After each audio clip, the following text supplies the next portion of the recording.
Hello everyone and welcome back to another Star Wars figure review. Today we're taking a look at another figure from the vintage collection, another character from the Mandalorian, and it is the villain of the piece, Moff Gideon.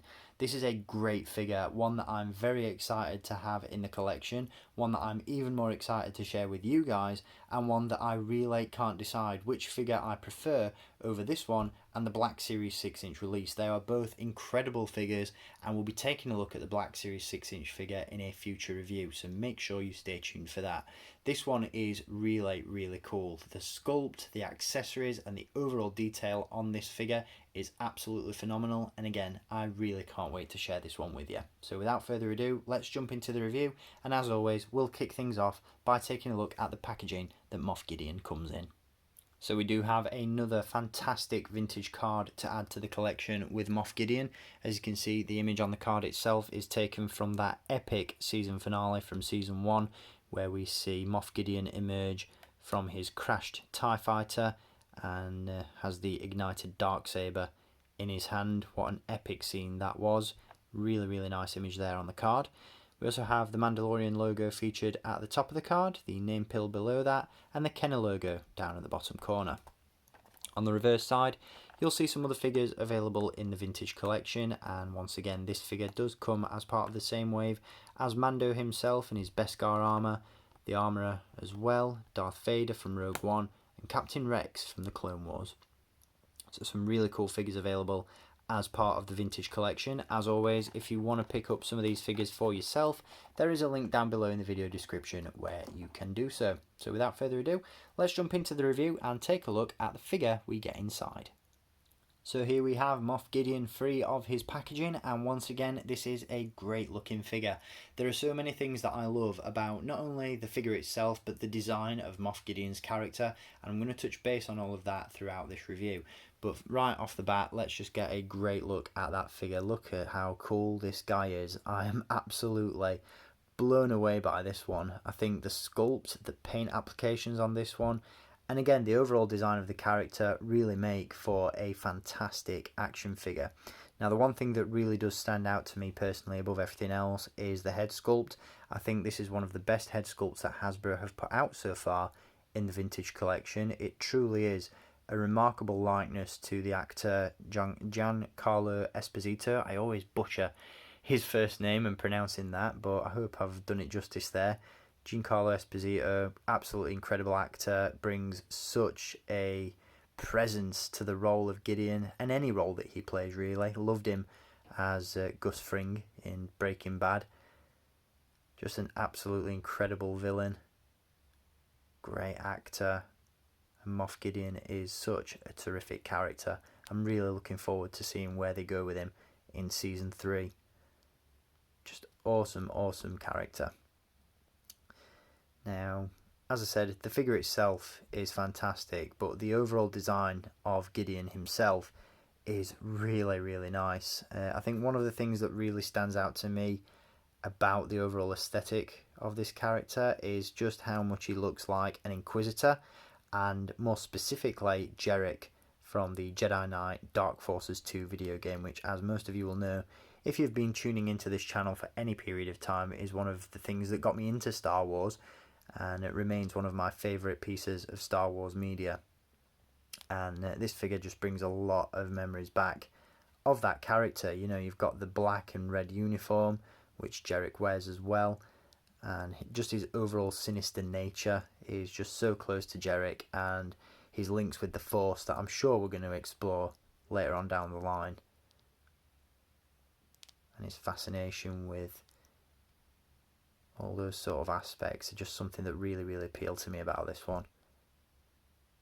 So not only visually but as a character in his own right, I'm just, I'm floored by this guy. I really do like him. Now with regards to the figure itself, as I said, his uniform is very Inquisitor-like in its overall appearance, in the sense that you've got this really cool armour design going on the upper body, which has a really nice paint finish to it. It's nice and glossy, really sets it off from the rest of the uniform. Unfortunately, there's been a bit of paint smudging and some smearing on my sample, but again, that's likely just an individual issue. but still looks great nonetheless. Again, you've got this really nice glossy look, control panel there on the front, red highlights around the belt. He's almost got a Sith Eternal feel as well at the same time, especially in the belt there. Really cool look for this character. Now the cape itself is a solid plastic piece, which doesn't bother me too much with this one. I would have preferred it if the Black Series version came with a soft goods cape, and we'll touch base on that when I get around to that review. But, you know, I'd have loved a soft goods cape with this figure as well. But the way that this one's been put together looks decent. It plugs into the back via a peg and stays in place pretty nicely and looks fantastic. You get a really nice vibrant red colour on the interior there, which looks fantastic. The paint applications for the most part are nice and crisp, so that looks really good. It doesn't hinder any of the articulation either, which is always a plus. And again, he is just a really nicely sculpted figure. That head sculpt, once again, is absolutely stunning. Now in terms of accessories, this figure does come with a blaster pistol. It's a very small blaster, possibly one of the smallest in my collection, so do be careful with that if you pick this figure up for yourself. You can remove it from his hand, of course, and it does store away nicely in the holster attached to his belt. And he also comes, of course, with the Darksaber, which, I've got to be honest, is probably the weakest element of the figure. It looks great, but it's very thin and very flimsy, as you can see. Not a major issue. I guess if it was any sturdier and it was more brittle, we'd have some problems on our hands. But the fact that it is so bendy takes away a little bit from the overall quality of the figure. But it is still very nice to see. It has a nice effect to it as well, even though it is just a simple white trim around the edge of the black blade. It works, you know, it does the job.